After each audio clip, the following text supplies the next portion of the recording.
lamang ang magiging laman ng kanyang puso't isipan sa bawat oras. Hello mga guys, kumusta kayo? Panibagong araw, panibagong video na naman tayo. And sa araw na ito ay isa na namang video ang aking ituturo sa inyo na simpleng gabay o simpleng pamamaraan na makakatulong sa atin. At bago ang lahat, gusto ko lang mag-disclaimer sa mga taong hindi naniniwala at hindi gusto ang mga kagaya nitong video. Please skip this video and maghanap kayo ng videos ng gustong gusto nyo dahil ang video na ito ay para lamang ito sa mga taong naniniwala and gusto mag-try. Sa lahat po ng mga nagko-comment dito sa aking video dito sa loob ng aking channel, mag-iingat sa lahat ng mga nagre-reply sa inyo na dinadala kayo sa kanilang WhatsApp and Imo app upang makaiwas po tayo sa scam. Ngayon po, ituturo ko sa inyo paano kayo na ikaw lamang ang laging laman ng kanyang puso't isipan sa bawat oras. Ito ay pwedeng gawin sa parihas ang kasarian, babae ito babae, and lalaki ito lalaki. And syempre naman sa ating babae at lalaki na mag-partner.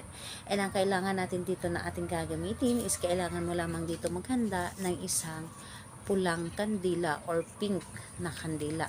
Pwedeng gamit na and pwede rin na bago. Kailangan din natin dito ng isang maliit na pirasong papel.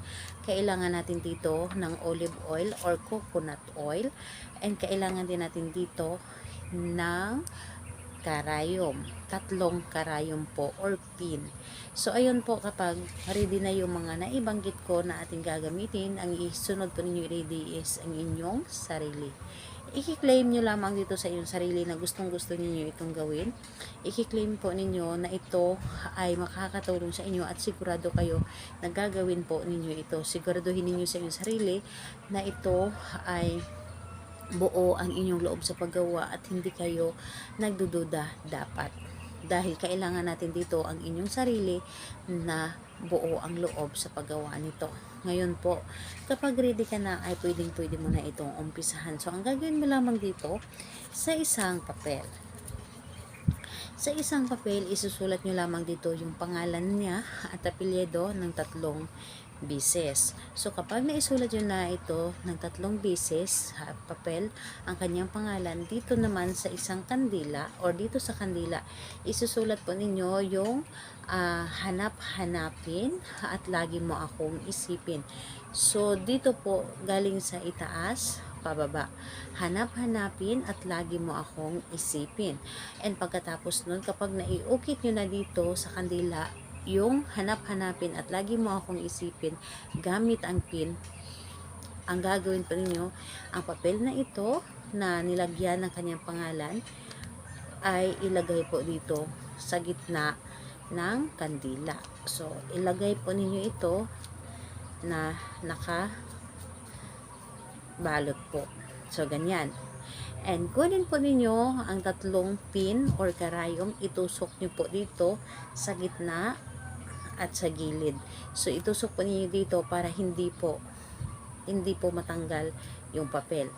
At kapag naitusok nyo na dito, yung 3 karayom na ito, ang gagawin po ninyo, sindihan nyo po ang kandila at hayaan ninyo na matunaw ang kandila at hayaan po ninyo na masunog ang papel gamit ang apoy ng kandila. Hayaan po ninyo, dapat yung papel ay nasa gitna and hayaan ninyo na unti-unti siyang lamunin ng apoy yung ating papel at ang yung karayom, hayaan po ninyo ito na mahulog.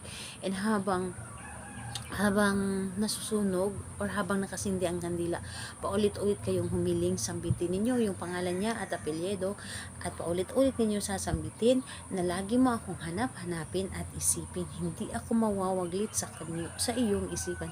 Lahat na nagusto ninyo sabihin ay sabihin nyo na dito dapat. So, ayun po, kapag nasabi nyo na and dapat po ay maubos po talaga ang kandila.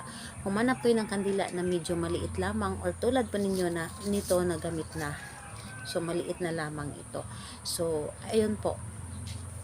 Kapag naubos na yung wax ng kandila, kunin po ninyo kapag ito ay natuyo na at itago po ninyo kung saan po ninyo na pwede po na itago na hindi makikita ng iba. So, ayun po. Gawin ito sa gabi ng kahit anong oras, basta po ay gabi sa araw ng Tuesday and Friday. So, ayun po, Napakadali nitong gawin, pero napaka-epektibo. Sabihin ko sa inyo, yung taong gagawa ninyo nito, mababaliw sa inyo. Ayun po, salamat po sa inyo. Bye bye everyone. God bless us all.